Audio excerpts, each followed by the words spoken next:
Maraming pagkakaibigan ang hindi nagtatagal. Yung iba ay nagbabago ang mga priority sa buhay. Napapalayo sila sa mga taong una nilang naging kaibigan hanggang sa tuluyan na silang mawala ng komunikasyon sa isa't isa. Meron din namang matatawag nating seasonal na kaibigan. Yung naging kaibigan mo lang dahil naging magkaklase kayo o naging magkatrabaho. Pero kapag dumating kayo sa punto na hindi na kayo magkasama, nawawala na rin yung samahan na inyong nabuo. Ganyan din kaya ang mangyari sa samahang nabuo ng kabarangay natin ngayong araw sa mga kaibigan niya mula pagkabata. Yan ang ating pakikinggan dito sa mga kwento ng pag-ibig, buhay at pag-asa sa nangungunang Barangay Love Stories.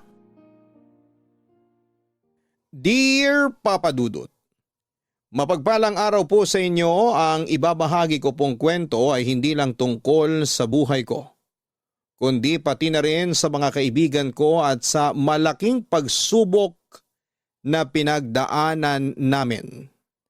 Tawagin niyo na lamang po ako sa pangalang Rookie. 30 years old ako nang mangyari ang kwento at project coordinator pa lamang ako noon sa isang kumpanya. Pagka-graduate ko ay naghanap agad ako ng trabaho para hindi na umasa pa sa mga magulang ko kagaya ng gusto nila, Papa Dudut. Kailangan ko kasi munang magkaroon ng experience. Mula nang estudyante pa lamang ako, karamay ko na ang mga kaibigan ko. Apat nga po pala kaming magkakaibigan mula noong mga bata pa kami. Ako, si Robbie, si Aliyah at si Tommy. Sobrang solid ng samahan namin. Para na rin kaming magkakapatid. Walang lihiman sa isa't isa at tulungan talaga kapag may nagkakaproblema. Sa tatlo kong mga kaibigan, si Robbie talaga ang pinaka-close ko. May kayang pamilya niya. Parehong engineer ang mga magulang niya at may inuumpisahan na ring restaurant business sa US. Kaya balak nilang mag-migrate. Yung ibang kapatid niya nasa Cambodia na. Hanggang sa si Robbie na lang yung naiwan dito sa Pilipinas dahil dito niya gustong magsimula bilang architect.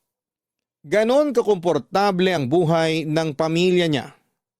Kami naman yung masasabing sakto lang. Hindi kami yung tipong mapera talaga pero hindi rin naman kami nagigipit. Retired teacher si Mama at retired police naman si Papa. Dahil pareho silang naging lisensyado ay pinipressure nila ako. Gusto nila na maging professional din ako, kagaya ng dalawa kong kapatid. Pareho na silang lisensyado. Samantalang ako ay nakadalawang take na ng licensure exam sa architecture, pero hindi pa rin nakakapasa. Pero imbes na magpadala sa lungkot ay nagpapakasaya na lamang ako kasama ang mga kaibigan ko.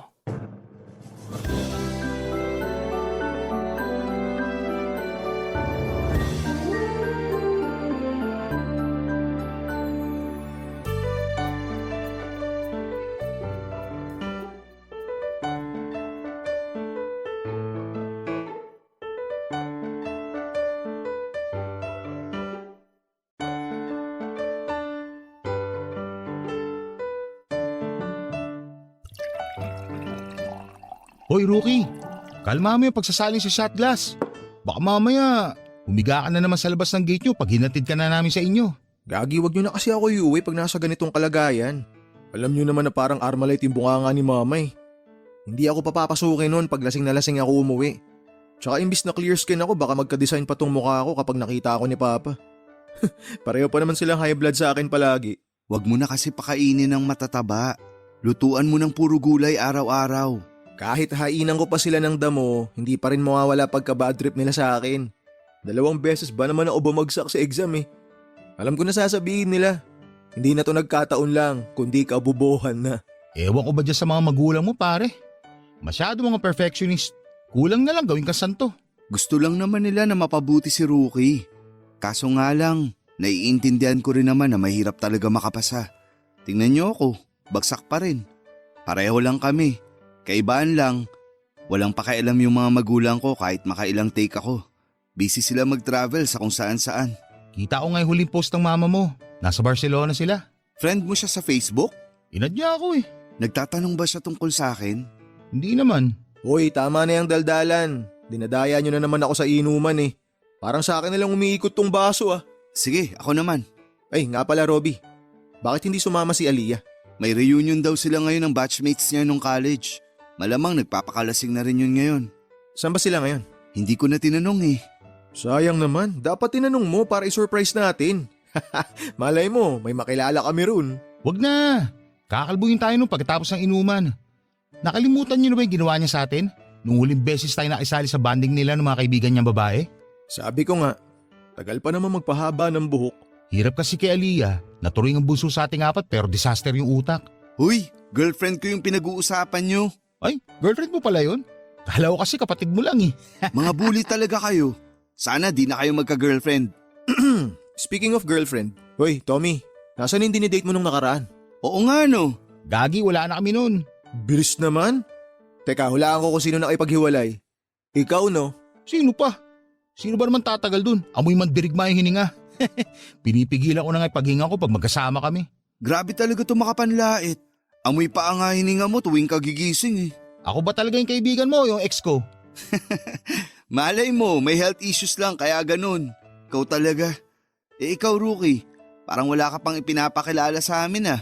Tsaka na ako mag-girlfriend pag architect na ako. Ayoko mabasted no? May trabaho ka naman ah. Hindi naman requirement sa panliligaw yung pagiging lisensyado. Architect na kasi yung babaeng gusto kong ligawan eh. Nakakahiya naman kung siya lang yung lisensyado sa amin. May license ka rin naman ah. Driver's license. Mahirap din kayo makakuha nun. Ha, nakakatawa yun. Kanino yun? Anong kanino? Sa'yo kaya yun. Baka mamaya si Aliyah na yan. Pinag-a-update ka na naman. Si Aliyah nga. Pinapapunta ako mamaya sa bahay nila. Ayun lang, lugi tayo ron. Wala tayong jowa. Mamatay kayo sa inggit. Papadudot madalas akong napag-iinita ng mga magulang ko mula noong nalaman nila na hindi ako nakapasa sa ikalawang pagkakataon noong nag-take ako ng exam. Kaya naman hindi ko rin magawang magka-girlfriend. Ayokong mapahiya sa pamilya ng babaeng nagugustuhan ko noong time na yon dahil mas malaki pa ang sweldo niya kesa sa akin. Sa madaling salita ay wala pa akong may pagmamalaki. Hindi rin suportado ng mga magulang ko ang pakikipagkaibigan kina Robby mula noong mga bata pa kami. Ayaw kasi nila na nababarkada ako. Kahit na ang totoo ay hindi naman talaga sila bad influence. May kanya-kanya kaming kalokohan minsan pero hindi naman idinadamay ang isa't isa. Matapos yung inuman namin, nakitulog na lamang muna ako kina Robby dahil siya na lamang ang nakatira sa bahay nila. Pero kinabukasan lang ay sinalubong naman ako ng masasakit na salita mula kina mama at papa. Sabi nila imbes daw na maghanap ako ng trabaho ay inuuna ko pa ang pag-iinom. Wala raw akong pangarap sa buhay at kontento na lamang sa maliit kong sweldo sa pinagtatrabahuhan ko. Kesyo 30 na raw ako pero hindi ko pa kayang bumuhay ng pamilya at kung ano-ano pang pangmamaliit nila sa akin. Halos mabingi na ako noon kaya nagkulong na lamang ako sa kwarto.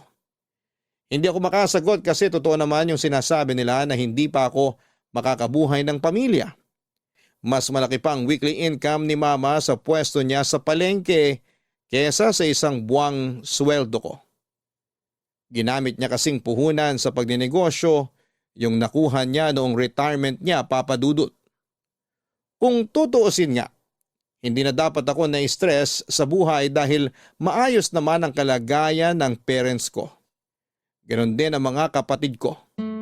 Pero ang pangit, maging bunso sa pamilya namin. Mas mataas kasi yung expectations sa akin pero nabigo ko silang lahat, Papa Dudut. Seryoso ka bang dito ka muna magsastay sa bahay? Oo. Gusto ko munang lumayo kay na mama. Naririndi na ako sa kanila eh. Bakit kasi hindi ka pa magrenta? Bukod sa hindi mo na maririnig yung mga sinasabi nila sa'yo, parang pinatunayan mo na rin sa kanila na kaya mo nang maging independent. Yun talaga plano ko ngayon. Makikituloy muna ako rito pansamantala. Kapag nakahanap na ako ng malilipatan, aalis din agad ako. Uy, hindi naman kita pinapalayas agad ah. Okay nga lang sa akin kahit hindi ka na umalis dito eh. Pero alam ko naman na hindi yun yung gusto mong mangyari. Kung dito ako titira, madadagdagan lang yung pang-iinsulto sa akin ni Mama. Yung mga gamit mo, bakit hindi mo padala? Iniwan ko muna sa bahay. Aalis naman sila bukas kaya bukas ko na babalikan. Ayoko makita nila na nag-iimpake ako ng mga gamit. Paano yan? Wala kang pamalit ngayong gabi. Teka, pwede naman kitang pairamin ng damit tsaka marami akong brief. Baka naman may hindi ka pa nagagamit dyan. Hingin ko na lang. Wow, wala nang iyaya ah. Hingi talaga? O sige, palit bra. Sira ulo. Magpapataba muna ako para magkalaman tong dibdib ko. Parang gusto ko kasi yung may umaalog pag tumatakbo. Magpagawa ka na lang kaya, isama mo na rin yung sa baba mo. Nahiya ka pang sabihin Alam mo yung biro mo, kapag ibang tao yung nakarinig, baka maniwala talaga na gusto ko maging babae. Paano kung kay Aliyah ko sabihin? Hindi mo mauuto yun. Sa bagay, baka ako pa mauto niya. Ay, nga pala pre, wala ka pa bang balak sumunod sa mga magulang mo sa US? Wala. Sila lang naman may gustong tumira dun eh. Mas okay sa akin na dito ko i-practice yung pagiging architect ko. Kung papala rin. Palit na nga lang tayo. Ako na lang yung magmamigrate. Sigurado mas malaki susweldoin ko ron kesa rito. Depende rin sa trabaho. Saka hindi madali yung buhay dun kung walang tutulong sa'yo. Kung hindi ka susunod sa parents mo, ibig sabihin, sa'yo na talaga iniwan tong bahay? Actually, matagal na ang akin tong bahay. Pinalipat na ni Dad yung titulo sa pangalan ko. Wala na bang ibang kamag-anak dito mga magulang mo? Taga Visayas karamihan sa relatives namin sa mother side. Sa father side naman, nasa US talaga. May mangilan-ngilan lang dito sa Pilipinas pero hindi namin alam kung nasan sila. Hindi rin naman nila kami kinukumusta. Mayayaman naman kasi sila Maraming pinagkakaabalahan sa buhay kaya wala nang pakialam sa ibang kamag-anak. Ay, naisip ko lang. Hindi naman sa hinihiling kong mangyari to pero paano kung magkasakit ka? O kaya may mangyari sa'yo? Makakauwi ba parents mo? Makakauwi naman sila kung gugustuhin nila. Anong ibig mong sabihin? May chance na hindi talaga sila babalik dito para sa'yo? Ganun na nga. Hindi naman ako ganun ka-espesyal sa mga magulang ko kung yun ang inaakala mo. Ni hindi nga nila ako naiisip na kumustahin mula nung mag-migrate sila Nakalimutan na yata nila ako. Baka naman busy lang talaga sila. Paano kung ikaw na lang kaya yung mga musta? Siguradong tatanungin ka rin nila. Hindi ko naman sila kailangan kumustahin. Nakikita ko naman lagi yung mga post ng nanay ko sa Facebook. Mukha naman silang masaya at okay na okay. Uy, huwag ka iiyak ha. Uuwi talaga ako sa amin. Bakit naman ako iiyak? Sus, kunwari ka pa. Namimiss mo rin naman talaga sila. Huwag mo na pigilan yung luha mo. Ako lang naman makakakita Ewan ko sa'yo. Alam mo, mabuti pa. Umorder na lang tayo ng makakain natin. Gutom lang to. Papadudot medyo nalungkot ako noon sa ikinuwento sa akin ni Robbie. Dati kasi ay naiinggit pa ako sa kanya dahil akala ko okay sila ng pamilya niya.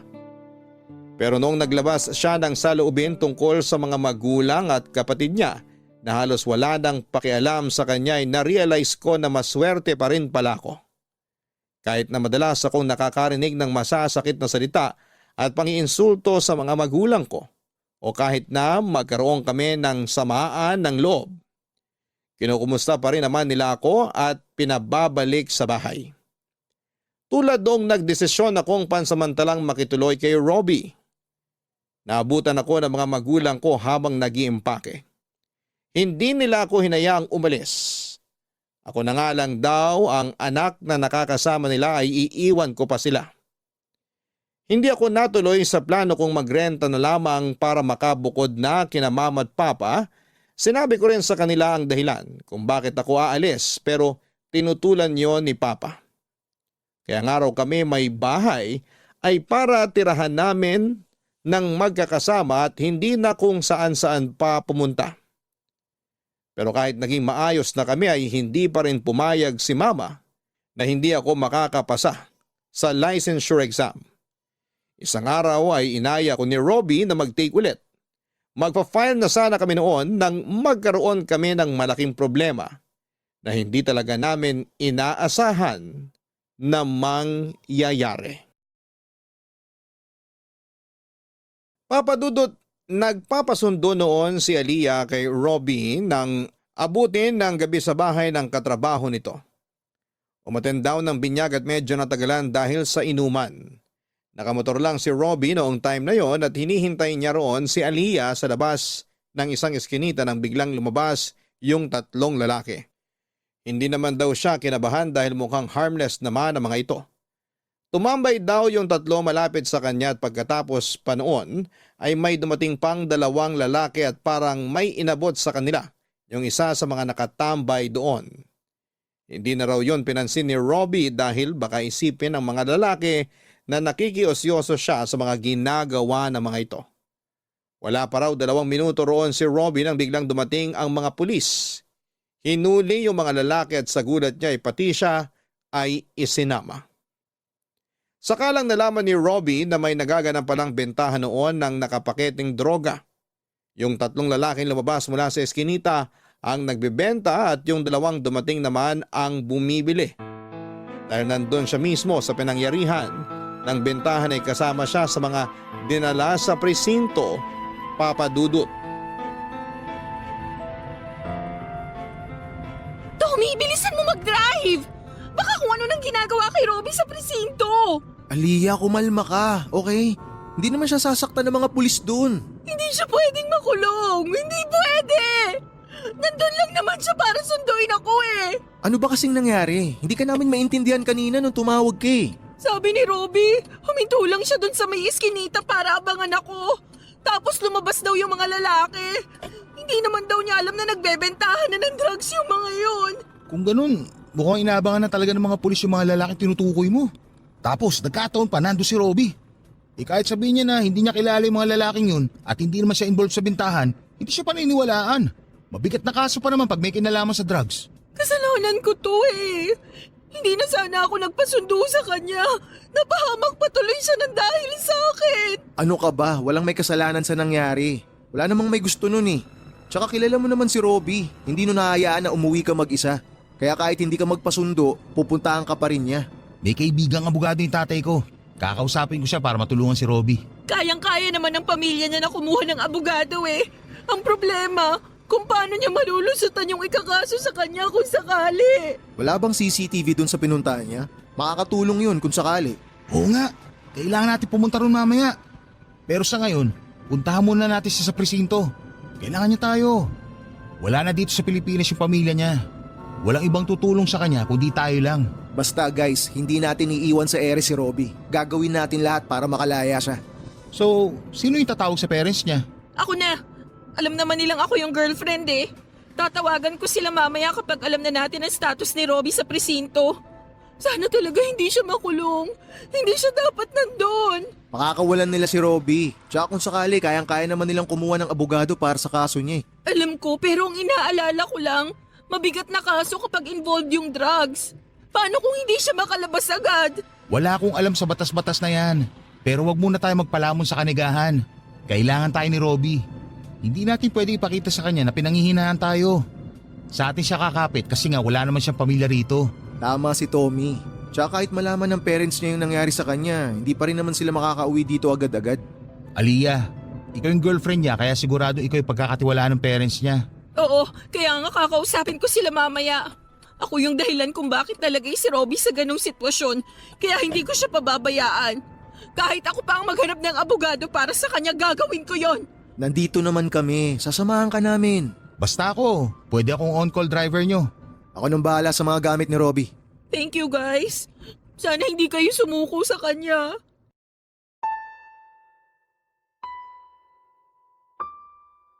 Papadudot, dahil walang nakakita kay Robbie noong dumating siya sa eskinita para patunayang hindi siya kasali sa bentahan, ay hindi naging madali ang lahat para sa kanya.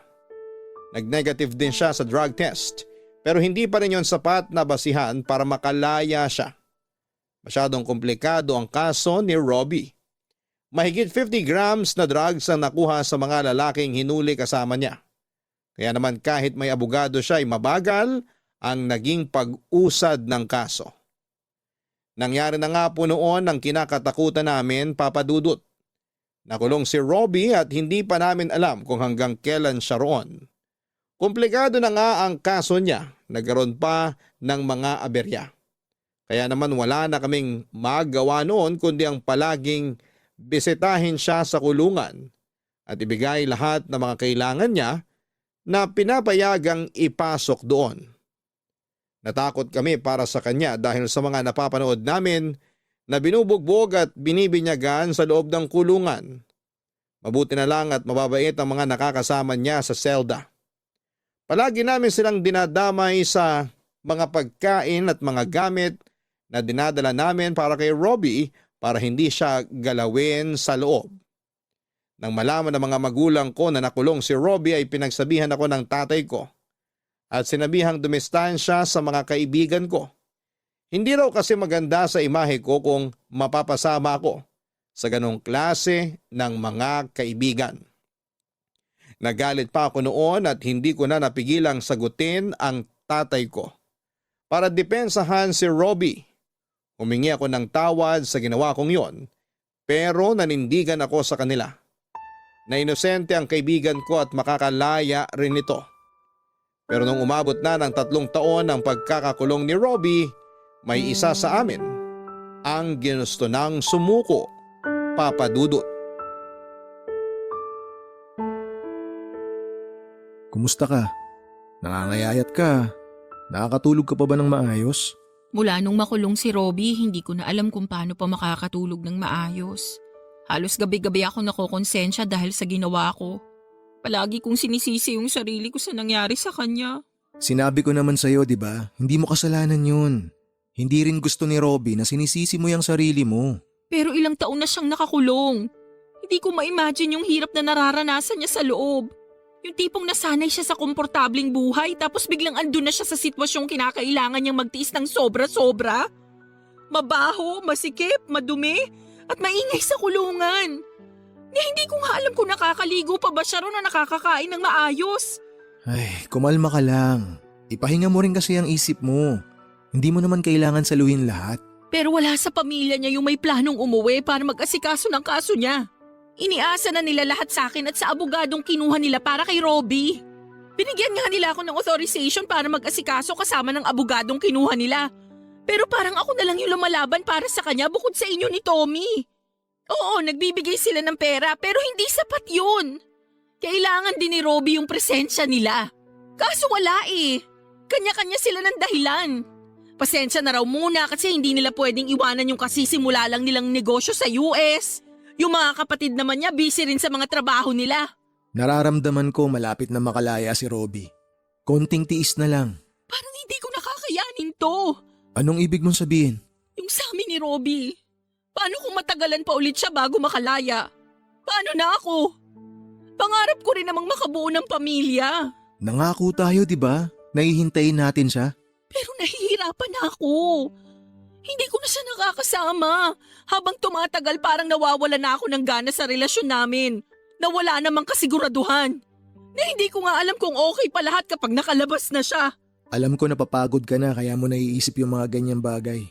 Pahinga ka muna. Kami na muna bahala kay Robbie. Focus ka sa trabaho mo. Kami muna ni Tommy yung bibisita sa kanya tsaka magdadala ng mga kailangan niya.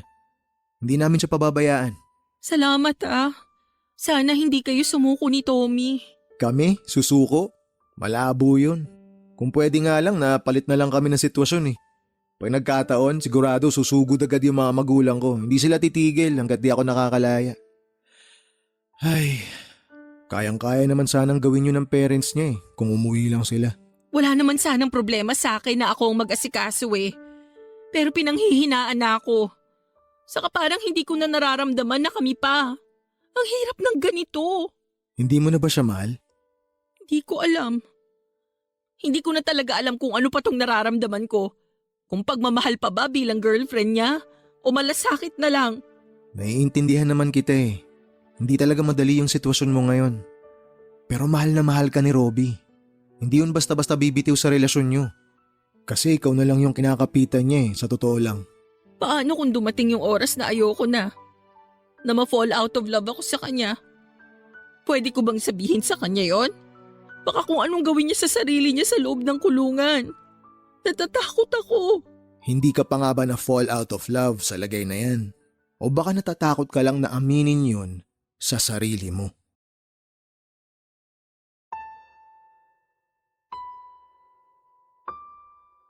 Papadudot, hindi kaagad nakasagot si Aliyah sa tanong kong yon. Pero kahit na hindi niya sabihin sa akin ay alam ko na unti-unti na siyang bumibitaw sa relasyon nila ni Robbie. Maraming beses na gusto kong kumustahin si Robbie sa pakikitungo sa kanya ni Aliyah tuwing dumadalaw ito sa kanya, pero iniwasan kong buksan ang usapang makakadagdag lang sa hirap na pinagdaraanan niya sa loob. Doon ko lang na-realize ang pinupunto ni Aliyah nung ayaw niya pang ipaalam kay Robbie ang tungkol sa pagbabago ng nararamdaman niya. Tuwing dumadalaw kami kay Robbie ay dinadaan na lang namin sa biruan ang kumustahan. Biniro pa namin siya noon na kung pwede lang sana kaming mag-ipon ng picture namin tuwing dinadalaw namin siya, ay gagawan pa namin yon ng album para ipakita sa paglabas niya. Nag-request siya noon ng mga gamit para sa mga preso na ikinonsulta muna namin sa management. Palagi rin namin siyang dinadalahan ng malambot na unan, mga pagkain gusto niya at kung ano-ano pa tuwing dumadalaw kami sa kanya, para hindi niya ganong maramdaman na nakakulong siya. Kung madalas ang pagdalaw namin, siya namang pagdalang ng pagpunta ni Aliyah. Noong time na yon ay pauwi na ang kapatid ni Robin na nasa Cambodia para ito na mismo ang mag-follow up sa kaso. Pero habang hindi pa ito nakababalik ay pinagpapatuloy ni Aliyah ang mga kailangang gawin. Hindi ko na lang po yun idedetalye dahil hindi ko rin po sigurado kung pwede ko yun banggitin dito. Umabot na nga po sa punto na hinahanap na ni Robbie si Aliyah. Nagtatanong na siya noon kung bakit bihira na lamang itong dumalaw sa kanya. Wala naman kaming maisagot dahil hindi na rin namin alam kung ano na ang nangyayari kay Aliyah ng mga panahong yon, Papadudot. Papadudot, hindi namin nakalaing aabot ng 5 taon ng pagkakakulong ni Robbie. Sa pagkakataong yun ay halos mawala na rin kami ng pag-asa. Umusad naman ang kaso niya pero sadyang napakabagal lang talaga ng hustisya noon para sa kanya. Ilang birthday, Pasko at bagong taon na ang lumipas na hindi pa rin namin nakakasama si Robbie. Sabik na kaming makasama siya sa labas.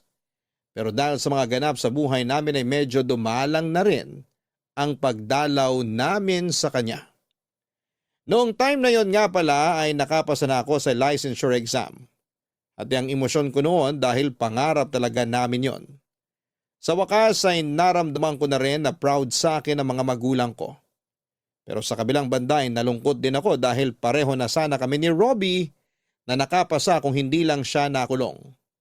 Hindi ko tuloy alam noon kung tama bang ibalita ko pa sa kanya na nakapasa ako o hintayin ko na lang siya na makalabas. Baka kasi makadagdag pa sa isipin niya yung naudlot niyang pangarap dahil sa isang maling pagkakaaresto sa kanya. Sa 4 na taong lumipas, marami nang nagbago sa buhay namin. Si Tommy na na-promote na sa trabaho niya. Si Aliyah ay promoted na rin pero bihira nang makipagkita sa amin. Hanggang isang araw ay nag-decide siya na kausapin kaming dalawa ni Tommy. Wala kaming ideya kung tungkol saan ang sasabihin niya. Pero pumunta pa rin kaming dalawa dahil matagal na talaga namin siyang hindi nakakasama. Papadudot. Pre, wala ka bang napapansin sa bunso natin? Meron. Blooming na blooming. Anong meron ha? Parang naglilihim ka na yata sa amin eh. Tsaka nakakatampo na rin. Ngayon lang ulit nagpakita sa atin, oh. Buti pa si Robbie, dinadalaw niya. Samantalang tayo. Pasensya na kayo.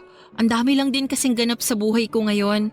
Alam nyo naman, na-promote na ako sa trabaho kaya mas lalo akong naging busy. Kayo rin naman, di ba? Oo, pero madalas pa rin kaming nagde-date ni Tommy. Namimiss kasi namin ang isa't isa eh. Actually, kami na nga eh. Pero syempre hindi mo alam yun kasi hindi ka na namamansin. Seryoso ba? Siyempre hindi. Tinan mo to. Napaghahalata ang walang alam sa samahan natin. Pasensya na, may problema kasi ako ngayon eh. Kaya mo kami naaalala. Ganun na lang ba purpose namin sa buhay mo? Naalala mo na lang kami pag may problema ka. Hindi naman sa ganun. May kailangan kasi akong sabihin kay Robbie. Pero bago sa kanya, sa inyo ko muna sasabihin. Ano ba yun? Parang kinakabahan ako Gusto ko nang makipag-break sa kanya. Ano? Bakit naman? Sa totoo lang, last year ko pa sana gustong gawin to. Hindi ko na kasi kayang maghintay. Aliyah naman. Konting tiis na lang sana. Makakalaya na si Robbie. Pero hindi pa tayo sigurado kung kailan yun mangyayari. Tommy naman, 33 na ako. Gusto ko nang makabuo ng pamilya. Magagawa mo naman yun kapag malaya na si Robbie. Hindi ko na siya mahal. Yung nararamdaman ko sa kanya ngayon, kagaya na lang din nung sa inyo. Pagmamahal bilang isang kaibigan. Teka, bakit wala ka man lang reaksyon dyan, Rookie? Kanina ka pa nananahimik. Huwag mo sabihing alam mo na yung tungkol dito. Ay, nagkausap na kami ni Aliyah noon. Pero nung time na yon hindi pa siya sigurado. Pero ngayon na nasabi niya na yung nararamdaman niya, ibig sabihin, sigurado na siya. Kaya hindi na ako nagulat. At susuporta mo siya na makipag-break kay Robbie. Pre, hindi naman natin hawak yung puso ni Aliyah eh. Siya yung makakaramdam kung mahal pa niya si Robbie o hindi na. Wala na tayong magagawa ron. Alam natin kung gaano kalaki yung naging sakripisyo niya. Hindi natin siya masisisi lalo na ngayon. Aminin na natin pre. Hindi pa rin naman tayo sigurado kung makakalabas na ba si Robbie ngayong taon o baka sa susunod pa. May buhay din si Aliyah sa labas ng kulungan. Gaya nating dalawa. Ay, tama ka naman eh. Inaalala ko lang talaga kung paano to tatanggapin ni Robbie. Paano kung magpatiwakal yun sa loob? Hindi niya gagawin yun, ano ka ba? Nagawa niya makasurvive sa loob ng kulungan ng 4 na taon. Ito pa kaya? Hindi naman mahina yung pagkakakilala natin sa kanya eh. Malalampasan niya lahat to. Pasensya na kayo. Alam ko naman na iniiwasan nyo lang talaga na masaktan si Robbie. Pero kahit naman nasa labas siya, mangyayari pa rin to kung hindi na kami pareho ng nararamdaman sa isa't isa. Saka nangako naman ako na kahit wala na kaming dalawa, hindi ako mawawala sa samahang to. Sasamahan ko pa rin si Robbie sa laban niya. Naiintindihan din naman kita. Huwag ka mag-alala, hindi ako galit sa'yo. Ang gusto ko lang malaman, kung may naliligaw na sa'yo. Oo nga, para lang alam namin. Babakapan ka pa rin naman namin kay Robbie. Basta ipakilala mo sa amin kung sino man yung dahilan ng pagiging blooming mo ngayon. Tama, kailangan makilala namin siya.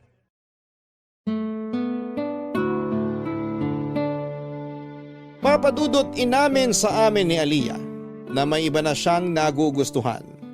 Pero hindi pa naman daw ito nanliligaw sa kanya.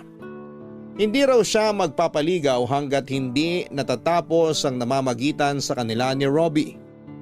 Gusto raw niyang tapusin ng maayos ang relasyon nila at humingi na rin ng tawad sa kaibigan namin. Ginawa naman po yon ni Aliyah. Dinalaw niya si Robbie sa kulungan at doon na niya sinabi na makikipag-break na siya. Hindi na kami sumama noon para magkaroon sila ng privacy.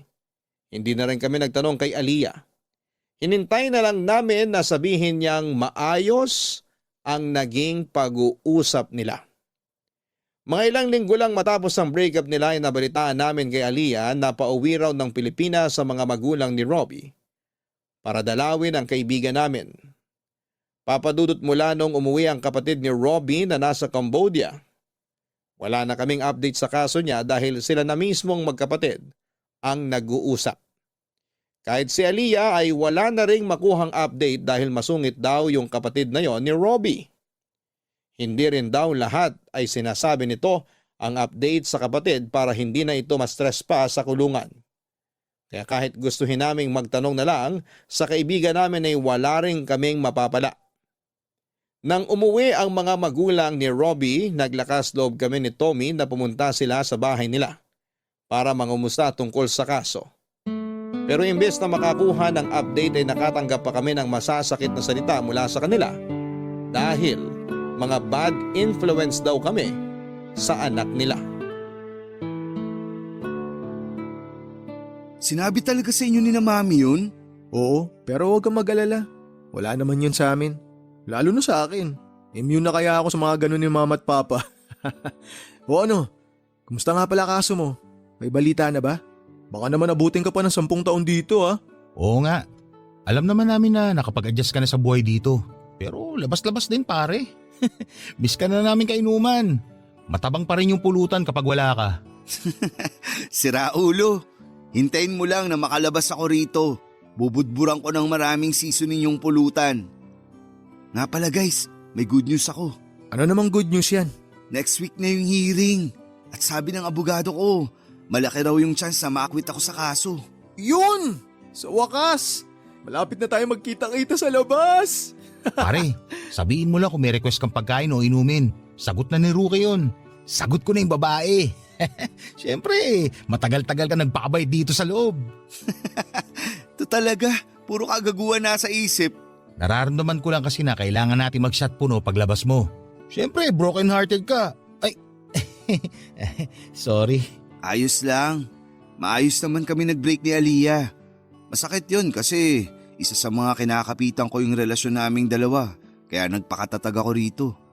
Tapos ngayong malapit na ako makalaya, saka ko pa malalaman na hindi niya na pala ako mahal. Walwal talaga malala paglabas mo, pare. Uy Tommy, walwal talaga? Sorry, ang drama niyo naman kasi masyado eh. Nagmahal din naman ako, pero seconds lang, nakapag-move on na ako. Huwag mo ako igaya sa'yo. Kakatian lang naman yung nararamdaman mo, hindi pagmamahal. Huwag kayong mag-alala. Hindi naman ako magpapatiwakal dito dahil sa breakup namin ni Aliyah. Nasaktan lang ako pero natanggap ko na rin naman kaagad. Ay, hindi rin ako galit sa kanya. Marami na siyang ginawa para sa akin. Malaki yung naging sakripisyo niya para sa akin mula nung makulong ako. Kaya maliit na bagay na lang napalayain ko siya sa relasyon namin. Deserve niya yun. Narinig mo yon Tommy? Si Robby dapat yung tinutularan mo. Hindi yung gumaganti ka pa sa mga babae na ipag-break sa'yo. Sige, pagtulungan niyo ako. Pag-aagawan ko talaga kayo na rebulto. Pero seryoso, nakilala niyo na ba yung manliligaw ngayon ni Aliyah? Ayun, interesado rin pala sa bago ni Aliyah. Ako na sasagot. Oo, nakilala na namin. Mas gwapo sa'yo. Ano? Mas gwapo sa akin? Patingin nga ng picture. Loko, binibiro ka lang. Hindi pa namin nakikita. Bakit interesado kung makilala yung bago? Kakausapin mo ba tapos magbibiling ka na ingatan si Aliyah kasi iningatan mo siya nung kayo pa? Oh, nakakatouch yung sobra. Alam mo pare, kanina pa sana kita sinikmuraan kung wala lang bantay dito. Hanggang ngayon, siraulo ka pa rin eh. Paano ka na-promote sa lagay na yan ha? Siguro ikinama mo yung… Hoy, huwag kang judgmental. Pinaghirapan ko yun no. Deserve ko ma-promote. Pero syempre, hindi mo awala yung mga babae naglalaway sa akin sa opisina. Napakayabang mo talaga. Hintay ka lang na makalabas ako. May sasapaw na ulit sa'yo. Papadudot 1 linggo na lang ang hinihintay namin para makalaya si Robby kaya inihanda na namin ang sorpresa namin sa kanya. Noong time na yon kasi balak na sanang bigyan ni Aliyah ng chance yung bago niyang manliligaw. Pero tuwing lumalabas daw sila para mag-date ay si Robby pa rin ang naaalala niya. Hanggang sa kinausap nga namin siya at sinabing malaki ang chance na makalaya na ang kaibigan namin. Nag-isip-isip noon si Aliyah at umiyak pa siya sa amin ni Tommy noong sabihin niyang hindi pa talaga buo ang loob niya na magkaroon ng bagong karelasyon kahit na wala na sila ni Robby. At noong tanungin namin siya kung ano ang dahilan ay napakasaya namin noong sinabi niya na hindi pa rin niya kayang palitan si Robby sa buhay niya. Parang kinailangan lang niya noon ng panahon para makahinga kaya hiniling niyang makawala na sa relasyon nila. Pero sa halip na bigyan ng chance ang sarili niya na kumilala ng ibang lalaki, ay parang mas lalo pa niya na na-realize na mahal pa rin niya si Robby. Dahil doon ay naghanda kami ng sorpresa para sa kaibigan naming lalaya na sa kulungan. Isang special date para sa kanilang dalawa ni Aliyah. Pero hindi lang yon simpleng date dahil balak nang mag-propose ni Aliyah kay Robby. Sinuportahan namin yon. Alam naman kasi namin na sila talaga ang bagay sa isa't isa. Kung si Robby ang makakatuluyan ni Aliyah, hindi na kami mag-aalala na baka mapunta siya sa maling tao. Ang problema, ilang araw na lang sana bago yung hearing noong ibinalita sa TV na may paparating daw na bagyo. Kapag sumama ang panahon, may posibilidad na hindi matuloy ang pagdinig sa kaso. Papadudot sa awa ng Diyos ay natuloy pa rin ang pagdinig sa kaso ni Robbie. Kahit kasi may storm signal noon ay maaraw pa rin at maganda ang panahon. Para naghimala po talaga noong araw na yon matapos ang hearing ay sobrang saya naming lahat noong sa wakas ay acquitted na si Robbie sa kaso. Mahigit 5 taon din siyang nakulong at nagdusa sa loob bago nakalaya. Parang pinagbayaran na rin po niya ang pagkakasalang hindi naman po niya ginawa. Hindi lang naman po siya ang may ganong kaso pero maswerte pa rin po siya na nagkaroon pa siya ng pagkakataong makalaya, Papa Dudut. Kahit na hindi po kami iyakin ng mga kaibigan ko ay napaluha talaga kami. Noong makasama na namin siya sa labas. Kaming dalawa lang ni Tommy ang sumundo sa kanya gaya ng napag-usapan. Halos hindi mabura ang ngiti ni Robbie noong inilibot muna namin siya bago inihatid sa bahay nila. Noong time na yon ay nakabalik na sa US ang mga magulang niya kaya kami na lang ulit ang kasama niya na mag-celebrate. Dumaan naman doon ang kapatid niyang nag-asikaso sa kaso niya. Pero saglit lang silang nagkasama at nagpaalam na rin ito para sa flight pabalik ng Cambodia. Akala ko may inanda kayong party para sa akin. Excited pa naman akong kumain ng masasarap ngayon. Chill ka lang kasi. Nagpa-reserve na kami sa restaurant, okay? Pero sa ngayon, pumili ka muna ng pangmalakasan mong outfit kasi first time mo magsusuot ng magandang damit pagkatapos mong makulong ng 5 taon. Grabe, nakakapanibago. Pwede ko na ulit isuot kahit anong gusto ko. Ay, mas masaya sana kung kasama rin natin si Aliyah. Huwag mo na muna siyang isipin. Masaya na yung sa kadate niya. Kaya nga kami nandito kasi kami muna yung date mo. Kung di sana siya nakipag-break sa akin, bala ko na sanang mag-propose sa kanya. Oh, sad boy. Walang iyakan mamaya inuman lang. Ako iiyak? Tanggap ko na yun. Wala naman akong choice kundi maging masaya na lang para sa kanya. Alangan namang magwala ako sa date nila nung bago niyang manliligaw. Mas nakakahiya naman ata yun. Hindi lang yata, nakakahiya talaga pre. Pagkatapos ng celebration natin mamaya, matutulog ako kahit anong oras ko gusto. Grabe, namiss ko talaga yung malambot kong kama at maraming unan. Ay, yung higaan namin dun, sobrang sikip. Nagkakaamuyan na nga kami ng mga hininga namin Di uso yung personal hygiene kasi kapos kami sa tubig. At least ngayon, hindi mo na kailangan magtipid. Magagawa mo na ulit lahat ng gusto mo. Pwede ka na rin makipaglandian sa mga babae. Wala na magbabawal. Single ka na, di ba? Alam mo ikaw, wala ka na talagang nasabing matino. Puro kakalokohan. To naman, nagsasuggest lang naman ako. Kasi nga di ba, mahigit 5 taon kang tagtuyot doon. Sayang naman yung magandang lahi nyo kung hindi mo ikakalat. Saka ako naiisipin yan kapag nasa kondisyon na akong sumabay sa mga kalokohan mo. Hindi ka naman siguro mauubusan. Nga pala, mga pare, gusto ko sana mag-exam ulit. Ay, sayang yung 5 taon.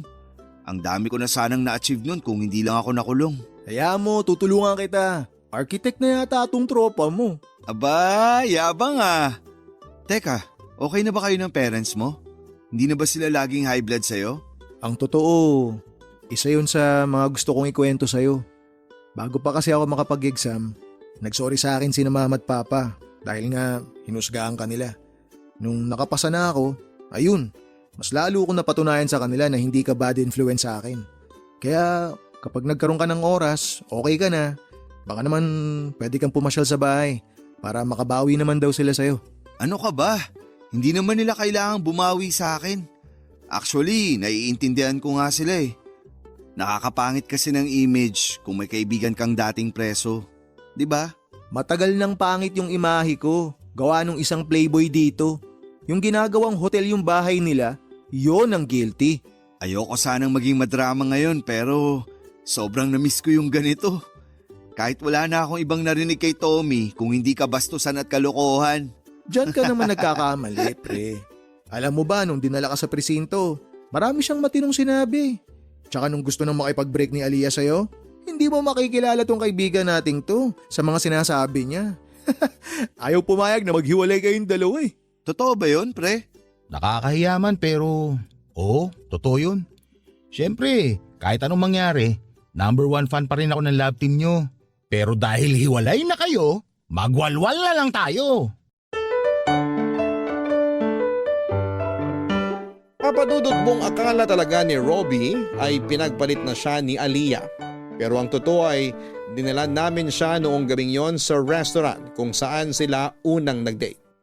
Hindi siya makapaniwala na ideya ni Tommy ang romantic date na yon para sa proposal. Pinagsisihan ni Aliyah ang ginawa niyang pagsuko sa relasyon nila ni Robbie. At matapos nga ang madamdamin nilang pag-uusap ay doon na nag-propose ang bunso namin. Kitang-kita namin ang pagkagulat sa mukha ni Robbie dahil hindi niya talaga inaasahan na babae pa mismo ang magpo-propose sa kanya.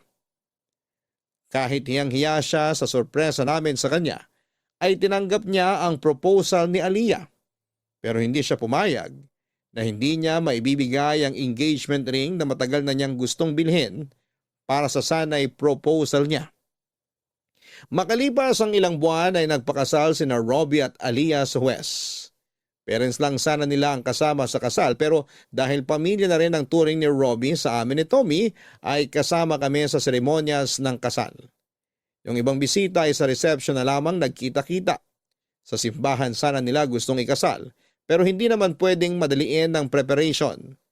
Minadali ng mga magulang ni Aliyah ang kasal noong nalaman nilang buntis na pala siya. Papadudot kahit noong mga anak na si Aliyah ay nandun pa rin kaming mga kaibigan niya. Memorable ang araw na yon dahil nahimatay si Robbie nang makita niyang pumutok na ang panumbiga ng asawa niya. Safe namang nailabas yung bata pero matapos yon ay hindi namin inaasahan na magkakaroon pala kami ng problema. Nagkaroon kasi ng severe postpartum hemorrhage si Aliyah at kinailangan siyang salinan ng dugo. Laking pasasalamat na lang namin noon dahil pareho kami ni Aliyah ng blood type kaya nakapag-donate kaagad ako. Saka lang kami nakahinga ng maluwag noong bumuti na ang kalagayan niya.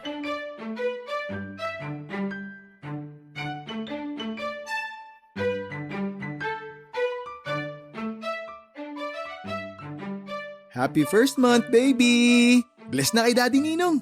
Bless na rin sa poging ninong. O ayan, sinungaling ka kasi. Umiyak tuloy yung bata. Baby, medyo nakakasama ka ng loob ha. Pero di bale, kapag lumaki-laki ka pa ng konti, matututunan mo rin kumilatis ng pogi. Uy, 1 buwan pa lang yung anak ko pero nilalason mo na yung isipan. Lumayo-layo ka nga. Kapag lumaki-laki na yung anak namin, ilalayo muna namin sa inyong dalawa. Baka kung ano-anong ituro ninyo, naku lalo ka na Tommy. Baka kahit hindi pa nakakalakad yung anak ko, marunong naman babae. Kapag ako nagkaanak, hindi ko papahawakan sa inyo. Ang dadamot nyo! O bakit, may girlfriend ka ba? Oo nga. Meron na ba nagkamali? Naku, di kayo maniniwala. May pinoporma na yung loko. Maganda, pero masungit. Yun naman pala eh. Magpakatino ka na para magka-baby ka na rin. Naunahan pa kita magpakasal. Samantalang ikaw yung kuya sa grupong to. Hindi naman sa pinipressure kita, pero ikaw yung pinakamatanda sa ating 4. Baka oras na para galawin mo yung baso. Maghintay kayo. Humahanap pa ako ng tiyempo para manligaw. Pakitaan mo ng malatito mong galawan. Sure ako, hindi ka nun tatanggihan. Anong tito? Hoy, baka nakakalimutan mo. Idea ko yung romantic date yun ni Aliyah nung nag-propose siya. Oo nga pala. Sorry na, kuya. Nga pala, Rookie, tuloy ba yung pag-alis mo? Aalis siya? Ano to? Bakit hindi ko na naman alam? Oo nga, ako rin hindi ko alam. Wala rin akong idea. Ano yan? Kahit naman gustong gusto ko, di rin ako matutuloy. Hindi ko na-meet yung qualifications nila. Okay lang yan. Maganda rin naman karir mo kahit nandito ka lang sa Pilipinas. Malay mo, sa mga susunod na taon, sa ibang bansa ka na nagtatrabaho. Oo nga. Pag nangyari yun, kami pa mismo maghatid sa'yo sa airport. Sa totoo lang, medyo nag-aalinlangan din ako eh. First time ko kasing mapapalayo sa mga magulang ko. Tsaka sa inyo, kung sakali. Hay nako, basta kapag may opportunity, sunggaban nyo lang. Kahit na ang kapalit nun ay magkalayo-layo tayo pansamantala. Hindi naman yung distansya ang sisira sa pagkakaibigan natin, kundi tiwala. Kung ano yung pangarap ng isa, suportahan natin yun. Masyado na tayong maraming pinagdaanan para mabuwag ng basta-basta. Agree ako. Kaya kahit nasa ibang bansa pa yung pangarap nyo, huwag kayong magdadalawang isip. Nandito lang naman kami ni Aliyah. Since nabuksan na rin naman yung usapan tungkol sa ibang bansa, ito na rin siguro yung tamang oras para i-share ko sa inyo yung plano ko. Mangingibang bansa ka na ba? Oo eh. Maganda kasi yung trabaho ng pinsa ko sa Dubai kaya gusto ko rin sana subukan. Kayo lang naman ang inaalala ko. Baka magtampo kayo kapag umalis ako rito. Sus! Sino naman magtatampo para sa karir mo yun? Hindi naman nabuo tong friendship natin para magpigilan tayo sa mga gusto nating ma-achieve sa buhay. Tulakan tayo pataas, hindi hilahan pababa. Tama. Kaya mula ngayon, wala nang liman. Kung ano yung plano nyo, safe na safe kayong i-share sa grupo. Ako nga may plano pa rin bumalik sa trabaho ko pag pwede nang paalagaan si baby. Bumubuelo lang ako ngayon pero marami pa rin akong gustong ma-achieve. Kami ni Robbie. Magiging architect pa siya eh. Di ba mahal? Yak! Dito pa kayo nagtawagan yan. Respeto naman sa manliligaw pa lang oh. Huwag kasing babagal-bagal para hindi nauunahan ng bunso. Papadudot kung nagkatuluyan ang dalawa naming kaibigan at nagkaroon na rin ng matinong babaeng nililigawan si Tommy, sa wakas ay nagkaroon na rin ako ng lakas ng loob. Naligawan yung babaeng matagal ko nang nagugustuhan. Ipinakilala ko na siya sa mga kaibigan ko at botong-boto naman sila para sa aming dalawa. Hindi nagtagal ay sinagot na rin niya ako at hindi na namin pinahaba pa yung ligawan at pagiging mag-boyfriend at girlfriend. Nag-propose na kaagad ako sa kanya dahil gusto ko na ring makabuo ng sarili kong pamilya. Sa ngayon ay senior level architect na ako at lisensyado na rin si Robbie. Si Tommy naman ay nasa Dubai na, kasama ang girlfriend niya. Nagkakaroon kami ng reunion tuwing umuwi siya dito sa Pilipinas. Pero kahit may kanya-kanya na kaming mga ganap sa buhay, hindi pa rin kami nakakalimot sa nabuo naming samahan. Palagi pa rin naming takbuhan ang isa't isa at itinuturing ang bawat isa na tunay na pamilya. Papadudot, hindi man po kasing komplikado ng kwento ng ibang tao itong ibinahagi ko, ay sobrang saya ko pa rin dahil ipinagmamalaki ko po yung friendship na meron kami ng mga kaibigan ko. Si Robbie po sana ang susulat sa inyo pero nag-decide po kami na ako na lang ang magkwento ng lahat. Sana po kahit papaano ay nakapaghatid ng positive vibe at inspirasyon ang kwento namin. Hanggang dito na lamang po at maraming salamat sa Barangay LS. Ang inyong forever kapuso at kabarangay, Rookie. Mga kabarangay, may mga samahan talaga na hindi madaling matibag ng kahit na anong pagsubok sa buhay. Gaya na lamang ng kwento ng sender natin na si Rookie, maswerte ang taong kagaya niya na nasa tamang circle ng mga kaibigan.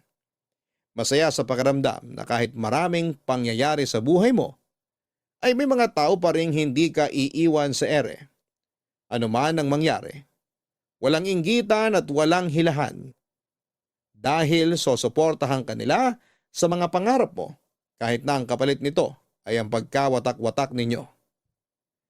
Hanggang sa muli mga kapuso, ako po si Papa Dudut sa mga kwento ng pag-ibig, buhay at pag-asa sa nangungunang Barangay Love Stories number 1. Dear Papa Dudut, ako nga pala si Donna, sa kasalukuyan ay 45 years old na. Gusto ko lang ibahagi sa inyo ang kwento ng kabataan ko. Kwento noong nagsimula akong magdalaga. 18 anyos ako nang matipuhan ko si July, kaedad ko lamang din siya. Nakatira siya sa kabilang purok sa aming barangay. Bagong salta lamang siya noon sa probinsya namin, Papa Dudut. Nabalitaan kong galing pa siya sa Maynila at nung nagkahiwalay ang mga magulang niya, sinama siya ng kanyang 50 anyos na tatay sa probinsya namin. Doon na sila tumirang dalawa. Naging usap-usapan sa barangay namin ang paglipat ni July at ang kanyang ama na si Mang Edu. Sa barangay pa naman namin kapag may bagong salta ay paniguradong pag-uusapan yan. Nakibalita rin ako tungkol kina July, lalo na nung nalaman kong kaedad ko lamang siya. Nakibalita ako sa manikurista ng nanay ko Na-curious din kasi si nanay lalo't kay dad niya ang tatay ni July. Iniisip nga ni nanay na baka pwede sila ng tatay ni July dahil pareho silang hiwalay sa asawa. Alam kong nagkakantsawan lang sila noon ng manikurista niya pero seryoso akong nakikinig. Hindi dahil gusto kong maging stepfather ang tatay ni July, kundi dahil gusto kong makilala si July, Papa Dudut. Nasabi nga rin ng manikurista ni nanay na gwapo raw at tisoy si July. Ang mga talampakan daw nito ay kasimpulan ng makopa lalo tuwing tanghaling tapat. Yun pa naman ang tipo ko sa isang lalaki. Mapula ang talampakan at tisoy. Bihira kasi akong makakilala ng mga ganong klaseng lalaki sa probinsya namin. Kaya naman hindi ko na pinalagpas ang pagkakataon para makilala si July. Pinuntahan ko siya sa bahay nila, Papa Dudut.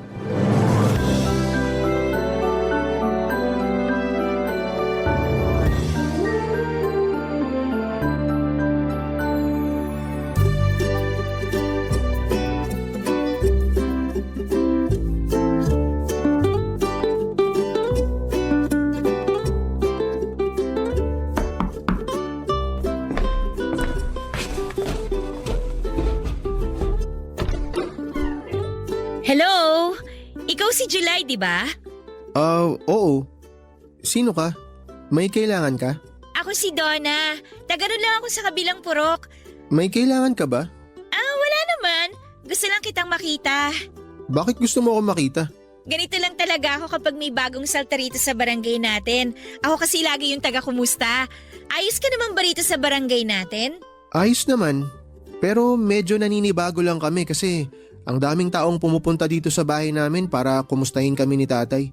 Mga hindi naman namin kakilala. Masanay ka na. Ganito talaga sa atin. Para na tayong isang pamilya. Hindi lang kasi ako sanay na pinapaligiran tsaka kinakausap ng mga tao. Sanayin mo ng sarili mo. Lalo na ngayon na kalilipat mo lang dito. Ikaw ang bida ngayon. Kumusta palang talampakan mo? Talampakan ko? Kasi sabi nila pwede raw mamahay ang talampakan. Baka namimiss niya yung lupa ng Maynila. Tapos manibago sa lupa ng probinsya. Alam mo yun? May nakapagsabi na ba sa'yo nun? Mga anong oras namumulang talampakan mo? Seryoso ako! Pasensya ka na pero hindi ko napapansin kung anong oras namumula tong mga talampakan ko. May pictures ka ba ng talampakan mo? Teka lang, bakit ba interesado ka sa talampakan ko? Uy, hindi grabe ka naman. Wala ka na kasing ibang kinumusta kundi talampakan ko eh. Masama bang mag-alala sa talampakan mo? Bakit yan namumula? Hindi mo ba naisip na baka pwedeng senyalis yan ng cancer o kaya kung ano pang sakit? Uy, sobra ka naman. Anong lotion mo? Donna, may pinapagawa pa kasi sa akin si tatay sa loob ng bahay kaya… Pwede ba kitang tulungan? Hindi na, kaya ko na yun mag-isa. Iniiwasan mo yata ako eh. Hindi sa ganun, hindi lang kasi ako sanay na makipag-usap sa tao na puro talampakan ko yung gusto na pag-usapan namin. Ano bang gusto mong pag-usapan? Wala sana. Ako merong gustong pag-usapan. Kung tungkol na naman yan sa talampakan ko… May girlfriend ka na ba? Wala. Wala rin akong boyfriend. Congrats? Congrats din sa'yo. Congrats sa atin! Yay! Hindi ko alam pero napapatawa mo ako. Ayos Kapag kailangan mo ng tour guide sa barangay natin, pwede ako ha. Pwede kong ibigay sa'yo yung cellphone number ng nanay ko para i-text mo ako. Wala ka bang sariling cellphone?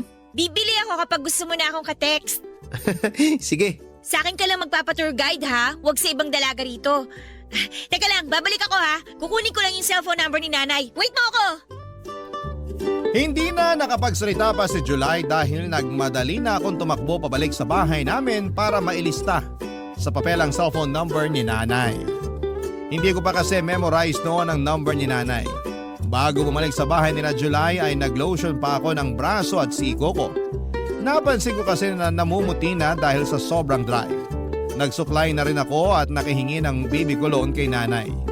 Nang bumalik ako sa bahay ni na July ay inabot ko na sa kanyang number ko. Napatingin ako sa talampakan niya pero nakasuot na siya ng medyas. Nalungkot ako pero alam kong sinadya niya yon dahil marahil naiilang na siya na yun ang una kong topic na gustong pag-usapan nang makilala ko siya. Nagpaalam na rin ako kaagad sa kanya at sinabi ko sa kanya na hihintayin ko ang text niya. Tumango lamang siya at ngumiti, Papa Dudut. Sinarado na rin niya ang pintuan pagkatapos. Nanatili siguro ako ng ilang minuto sa labas ng bahay nila bago ako nagpasyang umuwi ng bahay. Nakangiti at panay ang huni ko ng paborito kong love song habang sinasabayan ko ng pilit na sayaw. Napansin niyo ni nanay at saktong kakatapos lang magsaing ni nanay kaya may oras ito para kausapin ako sa napansin niya sa akin. Close kami ni nanay, lalo na nung nawala na si tatay sa buhay namin. Wala akong naitagong sekreto kay nanay, siyang best friend ko. Sinabi ko sa kanyang lahat-lahat, lalo na yung pagkakakilala namin ni July. Sa kanya ko talaga unang sinabi ang tungkol doon. Wala rin naman kasi akong ibang kaibigan na mapagsabihan. Talagang si nanay lang ang tinuturing kong kaibigan sa buhay ko. Masaya akong nagkwento sa kanya, masaya rin siyang nakinig sa akin. Pinag-usapan namin si July habang umiinom kami ng instant coffee, Papa Dudut.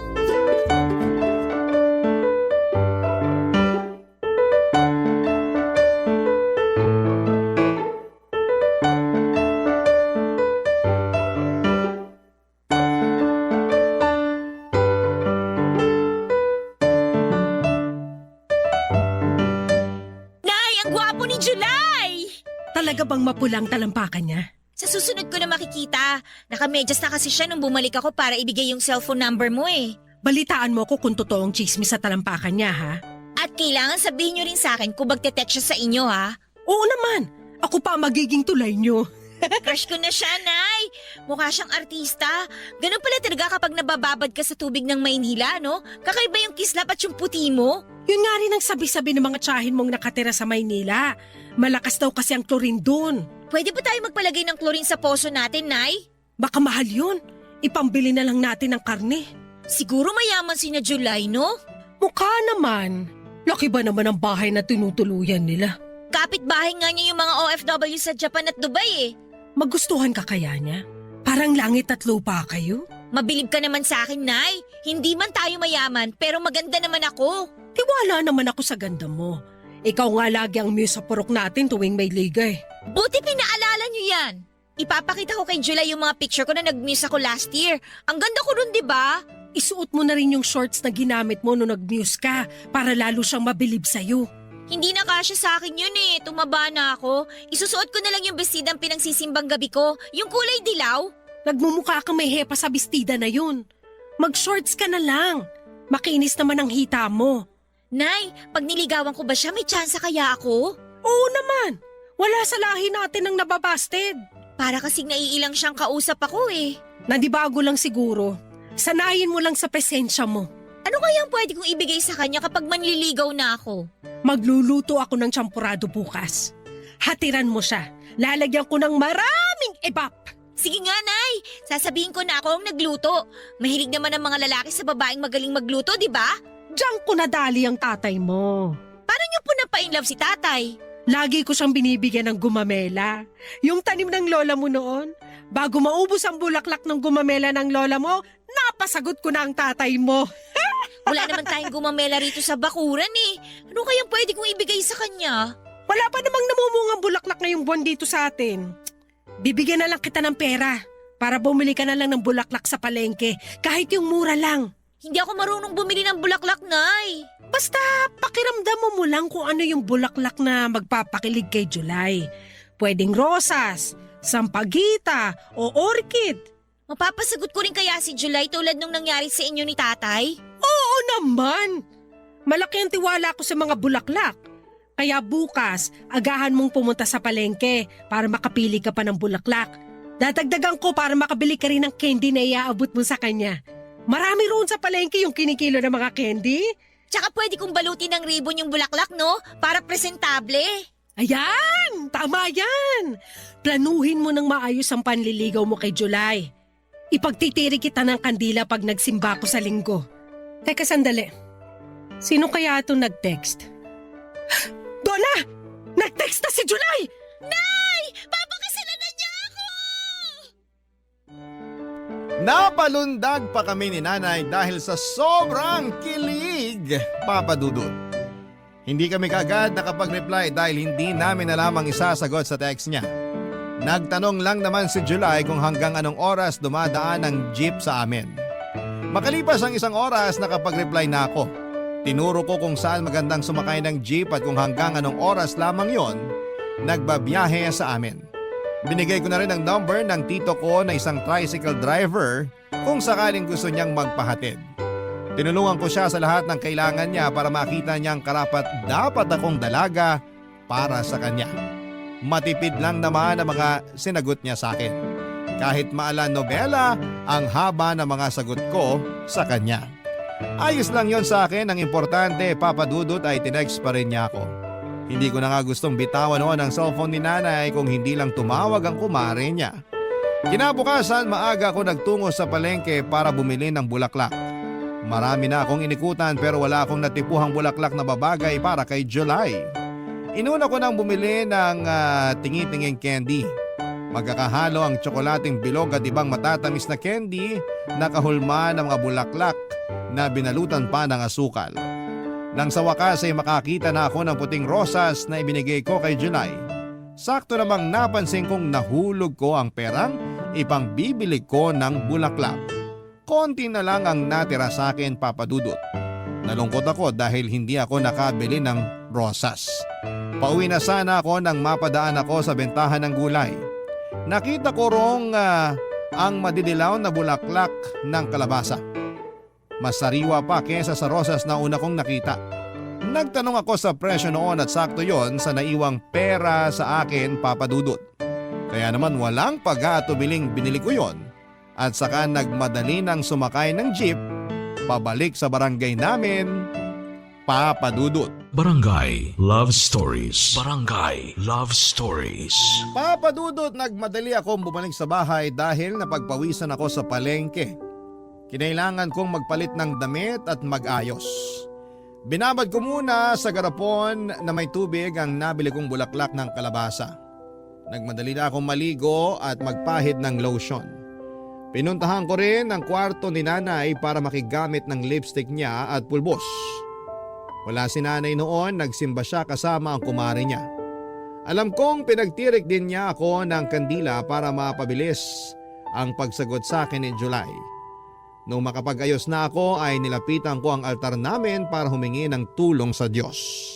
Para lakasan ang loob ko sa gagawin kong panliligaw kay July. Medyo nanginginig pa ako noon dahil parang gusto ko nang umatras. Kaso kapag naaalala ko ang kwento ng pag-iibigan ni nanay at tatay ay nabubuhayan akong muli ng loob. Nagkape muna ako para masigurado lang na malakas ang loob ko kapag hinarap ko si July, Papa Dudut. Inabangan ko ngang makabalik si nanay para mapalakas pa nito ang loob ko. Kaya lang ay naubos ko na ang kape at nahuhulas na ang pulbos ko ay wala pa rin si nanay. Kaya nagpa siya akong sugurin na ang bahay ni na July. Bitbit ang bulaklak ng kalabasa. Dahan-dahan ako naglakad patungo sa bahay ni na July. Ayokong tumakbo dahil baka mahulas ang pulbos ko sa mukha. Saka para hindi agad kumupas ang baby cologne na ibinudbud ko sa damit at kilikili ko. Nang makarating na ako sa harapan ng bahay nila ay nag-alangan akong kumatok. Ang dami kong in-overthink. Paano kung allergic pala siya sa bulaklak ng kalabasa? Paano kung ayaw niya sa amoy ng baby cologne? Paano kung ayaw niya sa babaeng nagpupulbos ng mukha? Nasa ganitong pag-iisip ako, Papa Dudut, nang bigla na lamang bumukas ang pintuan at niluwa noon si July, Papa Dudut.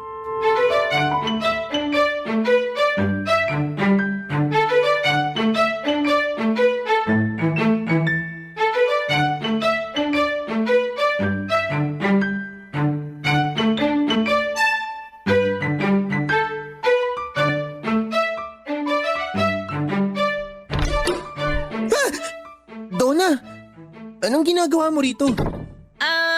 Dinadalaw ka? Parang di ka sigurado ah. Dinadalaw ka!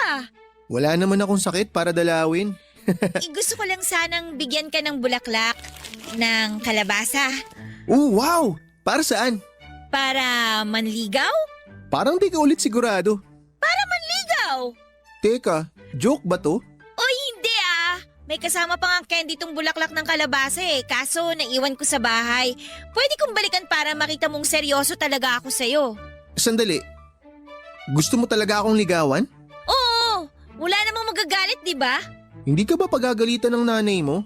Kababae mong tao pero ikaw yung manliligaw? Tsaka, bakit bulaklak ng kalabasa?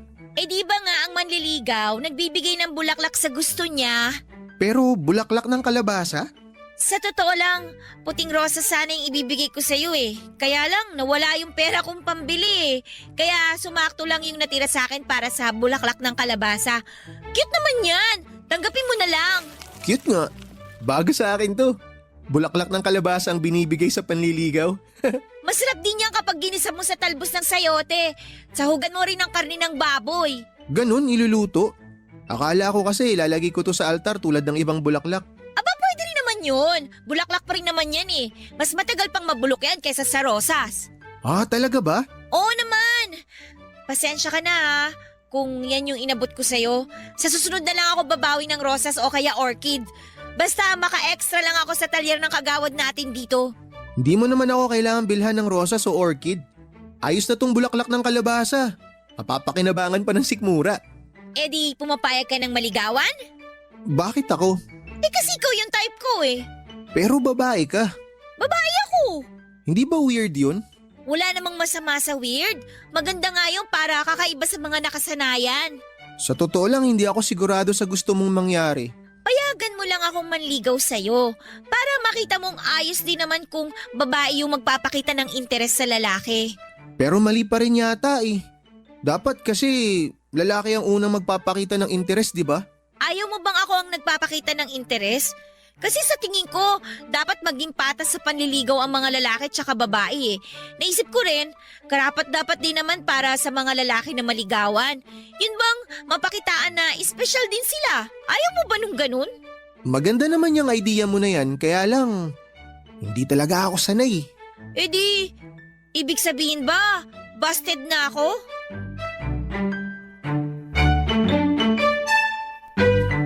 Papadudot, hindi naman umimik si July sa tanong ko.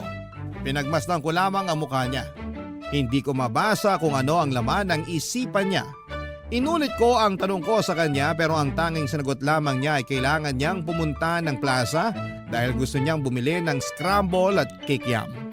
Inaya niya akong sumama sa kanya at natuwa ako. Bit-bit pa rin niya ang bulaklak ng kalabasa at sabay na nga kaming naglakad patungo sa plaza. Malapit lang naman yon sa bahay nila. Kaya mabilis din kaming nakarating. Nilibre niya ako ng scramble at kikiam. Naupo kami sa sulok habang kinakain ang mga yon. Hindi niya ako kinakausap. Nakafocus siya sa kinakain niya. Ako naman ay nakafocus sa mga susunod kong plano kung paano ko mapapaibig si July.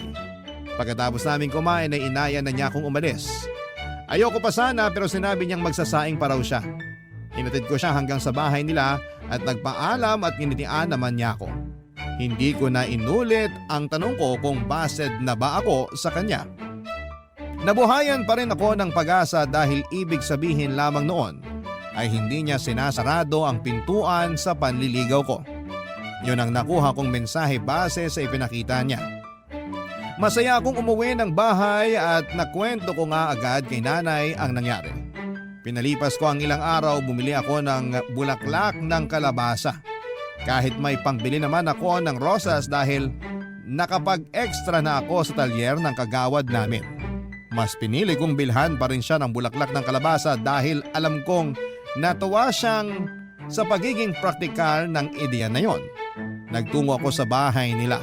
Malakas ang loob kong kumatok at inaasahan kong si July muli ang magbubukas ng pintuan pero nagulat ako nang ang tatay niya na si Mang Edo ang nagbukas ng pinto.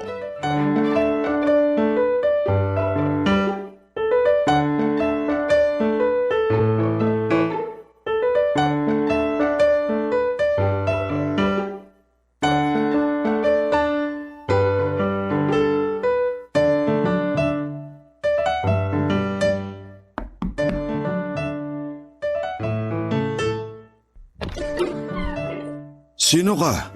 Donna po, kayo po ba si Mang Edu? Ako nga. Paano mo ako nakilala?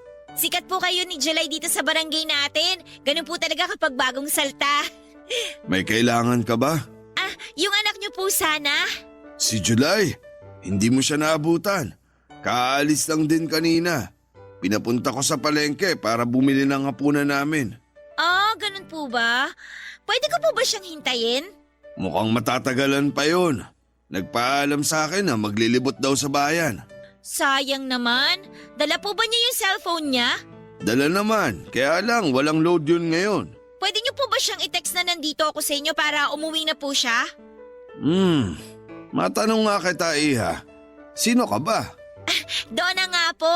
Nasabi ko na naman po sa inyo kanina, di ba? Ang ibig kong sabihin, ano ka ba ni July? Ngayon lang kasi kita talaga nakita. Wala ring nakakwento tungkol sa'yo ang anak ko. Hindi pala niya nasabi sa inyo. Nobya ka ba niya? Ay, hindi pa po. Hindi pa. Ibig sabihin ba niyan nililigawan ka niya? Hindi rin po. Nagkakamabutihan naman ba kayo? Naguguluhan na ako. Ano ba ang totoo? Ako po yung nanliligaw sa kanya. Ano?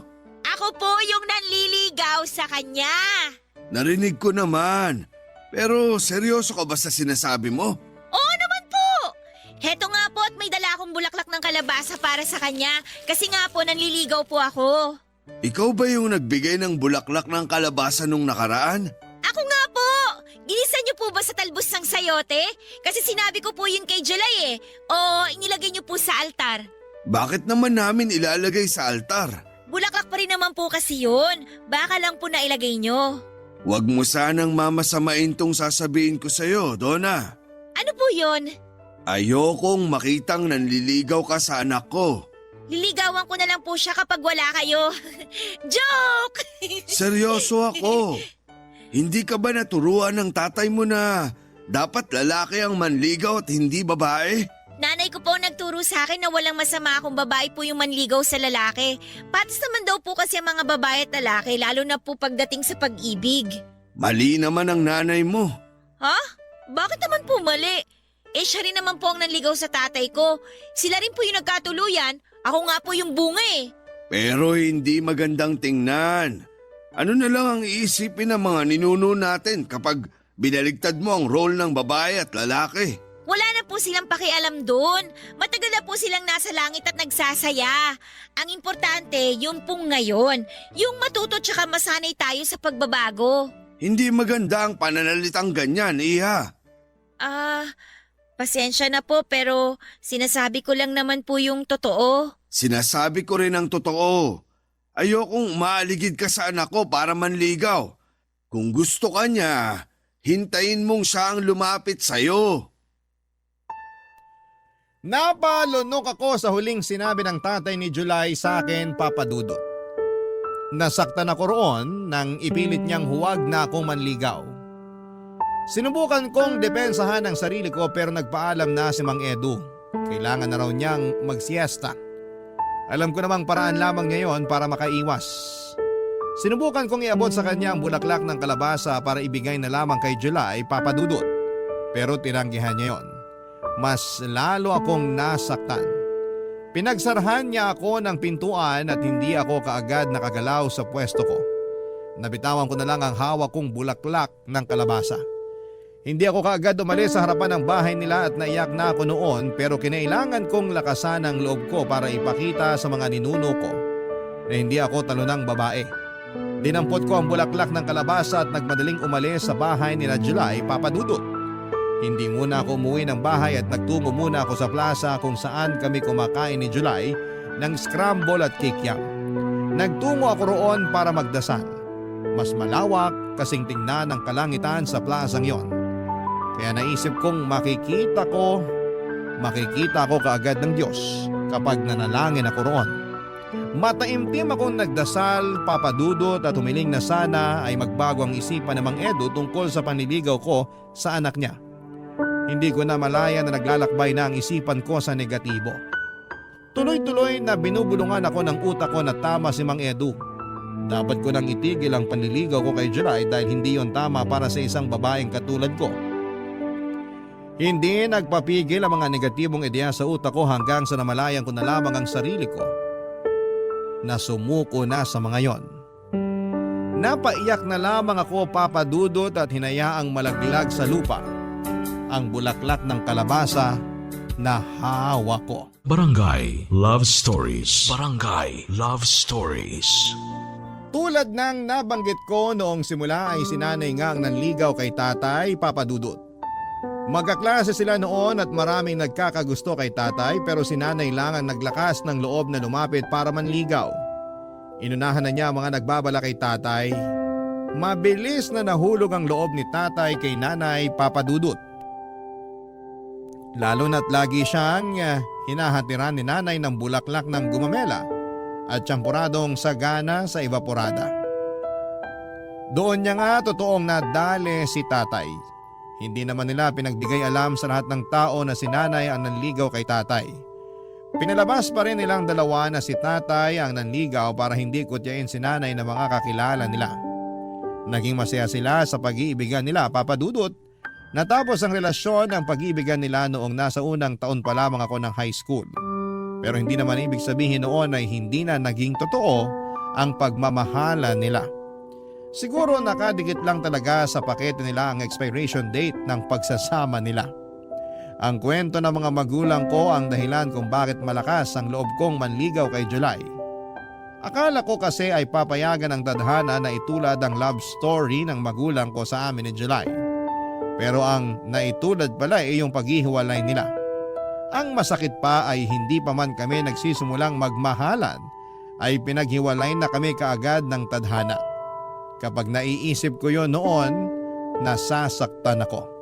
Kapag nasasaktan ako ay tumatambay na lamang ako sa plaza para doon ibuga lahat ng sama ng loob ko habang kumakain ng scramble at kikiam. Iniwasan ko na si July. Hindi na ako bumibili ng bulaklak ng kalabasa para sa kanya.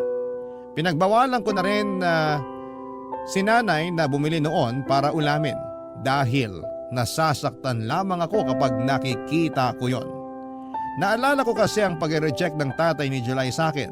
Hanggang isang araw habang nakatambay ako sa plaza ay dumating itong si July. Nilapitan niya ako kaagad. Papa Dudut.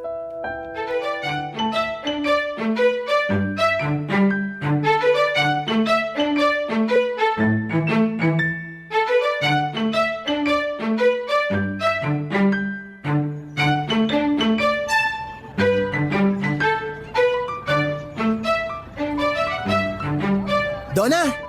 Hindi kita kilala. Wow, suplada! Akala ko ba ikaw yung pinaka-friendly dito sa barangay natin? Ano bang kailangan mo? Wala naman. Nasaktuhan lang na nakita kita rito. Bumili ka rin ba ng scramble at kikiam? Oo. Huwag ka na rin mag-abalang bumili. Kasi sinimot ko na lahat ng bentang scramble. Ba't ba parang galit ka sa akin? Hindi ako galit sa'yo, no? Hindi ka na dumadalaw sa bahay. Bakit? Mismo? Siguro. Ay, alam mo, hindi ko pala nasabi sa'yo na tama ka. Ang sarap pala ng bulaklak ng kalabasa kapag ginisa. Lalo na pag nilagyan mo ng talbos ng sayote tapos sinahugan mo ng baboy. Ang sarap. Sabi sa'yo eh. Bakit mo ba ako sinusupladahan? Itanong mo sa mapulang talampakan mo. Ayan na naman tayo sa talampakan eh. Sa susunod, kapag makakasalubong kita, pwede magmedyas ka na lang lagi. Takpan mo yung talampakan mo ha. Please lang, dagdag ka sa polusyon. Lo, ano naman naiambag ng talampakan ko sa polusyon? Basta, umalis ka na nga. Sabihin mo muna kasi kung bakit ganyan ang trato mo sa akin. Hindi pwede. Hindi na ba ako talaga makakatanggap ng bulaklak ng kalabasa sa'yo? Ang galing mo pa naman mamili nun. Kahit kamote, hindi ka makakatanggap sa akin. Uy, paborito ko yung kamote. Lalo na kapag nilaga tapos sinawsaw mo sa brown sugar. Paborito namin ni tatay yun na merienda. Walang nagtatanong, no? Ang suplada naman itong manliligaw ko. Di ba dapat ako yung nagsusuplado sa'yo? Umalis ka na nga. Ay, pinapaalis na ako. Sige ka. Anong sige ako? Kapag pinaalis mo pa ako, sa iba na ako magpapaligaw. Ano? Ang sabi ko, kapag pinaalis mo pa ako, sa ibang babae na ako magpapaligaw. Sa kanya na lang ako magpaparigalo ng bulaklak ng kalabasa. O kaya, baka sa susunod, di na bulaklak ng kalabasa ang ibigay niya sa akin. Totoong bulaklak na. Totoong bulaklak? Ano bang akala mo mo sa bulaklak ng kalabasa, hindi totoo? Gawa sa papel? Gawa sa hangin? Katang isip? Ganon? Joke lang. Ikaw naman ang init talaga ng ulo mo ngayon. Nakarami ka naman ng scramble ah. Di ba dapat malamig ang ulo mo? Magpaligaw ka na lang sa iba. O mas maganda, ikaw na lang talaga ang manligaw. Nakakahiya naman sa'yo. Hindi ka pwedeng ligawan kasi lalaki ka. Hindi ako pwede manligaw kasi babae ako. Ano ba Sa kasing... susunod na buhay ko, sana lalaki na lang ako para hindi na ako pagbawalang manligaw. Sa susunod na buhay mo, sana maging ipis ka na lang para madali kang tapakan. Ay, ano bang nangyayari sa'yo? Hindi ka naman ganyan ah. Pag natauhan na, hindi na talaga magiging katulad ng dati.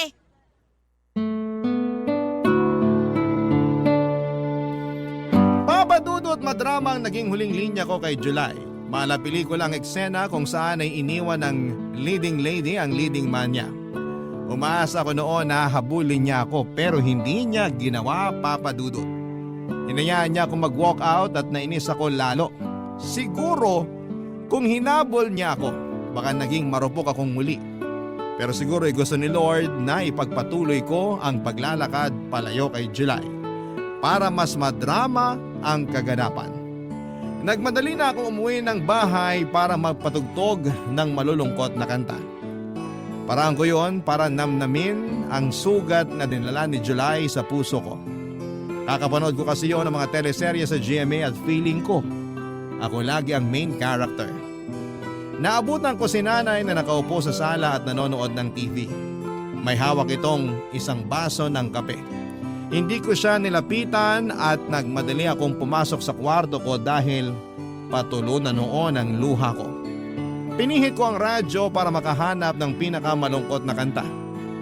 Natagalan ako sa paghahanap dahil puro novelty songs ang umiere ng mga oras na yon. Sinukuan ko na lamang ang radyo. Hinayaan ko magpatugtog ng novelty song ang radyo habang umiiyak ako. Doon na pumasok si nanay. May dala siyang 2 baso ng kape. Inabot niya sa akin ang isang baso at kinuha ko naman at huwigop ako mula sa baso. Napaso pa nga ang dila ko. Mas lalo tuloy akong napaiyak. Kinuha ni nanay ang baso at saka pinatong sa tukador sa gilid ng kama ko.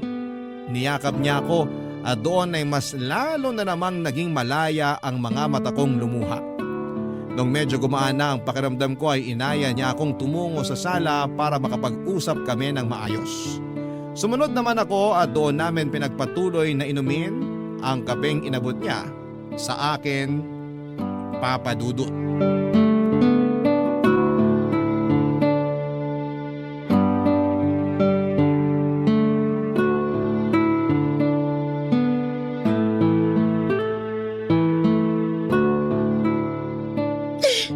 Hindi na ba mainit yung kape mo? Hindi na po nakakapaso. Bakit ka ba umiiyak? Si July po kasi Anong ginawa niya sa'yo? Wala naman siyang ginawa. Yung tatay kasi niya. Anong ginawa ng tatay niya? Pinagbawalan niya akong ligawan si July. Kasi hindi raw yun gawain ng isang babae. Ay nako. At nagpadala ka naman. Nakuwento mo ba ang love story namin ng tatay mo? Opo. Pero ayaw daw ng mga ninuno natin na manligaw ako sa lalaki. Hindi raw kasi yun ang nakaugalian. Porkit hindi nakaugalian, mali na agad? Alam ba niyang ayaw ng mga ninuno natin ang baluktot na pag-iisip? Sana na'y nandun ka para may kakampi ako nung pinagalitan ako ni Mang Edu. Pwede ko siyang puntahan ngayon para mapagsabihan. Anong akala niya sa anak niya? Ginto? Teka, at may kumakatok. Sige, tuloy mo muna yung pag-iyak dyan. Oh! July! Magandang hapon po, ma'am. Anong ginagawa mo rito? Gusto ko lang po sanang makausap si Donna. Busy siya sa pag-iyak. Bakit po siya umiiyak? Nagtanong ka pa. Malamang binasted mong anak ko. Hindi ko naman po siya binasted eh. Pero pinapabasted siya ng tatay mo sa'yo. Ganon na rin yun. Po? Naku, wala po akong alam dyan. Pwede ko po ba siyang makausap? O pasok ka. Salamat po. Oh, anong ginagawa mo dito? Maiwan ko muna kayo. Lalabas muna ako. Teka, Nay! Mag-uusap kayong dalawa dyan. Silipin mo na rin yung sinaing ko mamaya. Ano ba kasing ginagawa mo dito? Iniwan na kita sa plaza, di ba? Bakit sumunod ka pa dito? Kasi gusto kitang bigyan ng bulaklak ng kalabasa. Ito oh, kabibili ko lang yan sa palengke nung nag-walkout ka. O, kunin mo na. Para saan to? Ba't mo ako binibigyan ng bulaklak ng kalabasa? Regalo ko yan sa'yo kasi manliligaw ako. Hindi ako magpapaligaw sa'yo, no? Gusto mo ba sa iba na lang ako manligaw? Sige, tingnan natin kung may babaeng tatanggap ng bulaklak ng kalabasa. Biro lang, wala naman talaga akong balak manligaw ng iba eh. Tinatakot lang kita para di mo ako basti din. Ako nga itong binasted ng tatay mo para sa'yo, no? Bakit ka ba kasi nakikinig kay tatay? Eh ako naman yung may gusto sa'yo. Hindi kita babasti din, promise. Kaya please, huwag mo rin akong basti din. Bakit kasi ayaw mo ako manligaw sa'yo? Ang simple lang naman nun eh. Eh nawiwirdohan nga kasi ako. Ayoko talaga. Kagaya mo rin palang tatay mo eh. Wala kayong bilib sa mga babaeng katulad ko. Uy hindi ah, bilib ako sa mga babaeng katulad mo. Buo ang respeto ko sa inyo ng nanay mo. Kaya nga gusto ko na ako ang magpakita sa'yo ng respeto at interes eh. Kung papayagan mo ko, may papakita ko sa'yo lahat yun sa panliligaw ko. Pero gusto ko pa rin manligaw sa'yo para ipakita sa'yo kung ano yung kaya mong gawin bilang isang lalaki ay kaya ko rin gawin bilang isang babae. Paano ba tayo magkakasundo? Pareho na lang tayo manligaw sa isa't isa. Uy, gusto ko yan. Mas okay yung idea na yan. Panalo yung ganyang setup. Donna, Ano yun? pwede mo bang igisa yung bulaklak ng kalabasa sa talbos ng sayote ngayon? Palambing naman oh. Nagkikrave kasi ako eh. Napailing na lamang ako habang nakangiti sa request ni July sa akin. Naging paborito na niya ang ginisang bulaklak ng kalabasa at talbos ng sayote. Inaya ko siya sa kusina para ma-check namin ang sinaing ni nanay. Sinamahan niya akong lutuin ng bulaklak ng kalabasa. Habang hinihintay na maluto yon ay nilabas ko sa ref ang natirang tsampurado na niluto ni nanay noong umaga. Dinamihan ko ang evaporada at pinakain ko kay July. Nagustuhan niya ang malamig na tsampurado, yun din ang paborito kong klase ng tsampurado, malamig. Nagkakwentuhan at nagkatawanan kaming dalawa papadudot habang pinagsasaluhan ang malamig na tsampurado. Isa marahil yon sa mga hindi ko makakalimutang alaala sa buhay ko. At yon ang madalas kong kinekwento sa mga naging anak namin ni July. Oo, nagkatuluyang kaming dalawa ni July. 2 taon ang inabot ng relasyon namin bilang magkasintahan bago niya ako inayang magpakasal. Ako pa naman sana noon ang nagbabalak na mag-propose sa kanya. Kaso'y naunahan niya ako. Wala namang kaso yon. Pareho lang naman kami ng gusto. At ngayong pareho na kaming 45 ay wala na kaming ibang hinihiling pa kundi ang dagdagan pa ng Diyos ang buhay namin para makapagsama kami ng mas matagal. Para marami pa kaming taong makwentuhan ng love story naming dalawa. Kaya nga naisip ko ring ibahagi sa inyo sa Barangay LS ang kwento naming mag-asawa para mabigyan ng pag-asa ang bawat isa sa forever. Andyan lang ang forever sa gilid ninyo. Nag-aabang lang kung kailan ka magkakaroon ng lakas ng loob para lapitan ito. Sa lagay ko, ako ang naunang naglakas ng loob na lumapit. Sumunod sa akin si July at heto kapwa na namin hawak ang forever namin. Maraming salamat po sa pagbabahagi ng aming kwentong mag-asawa. Hanggang sa muli, ako po ang inyong kabarangay forever, Donna.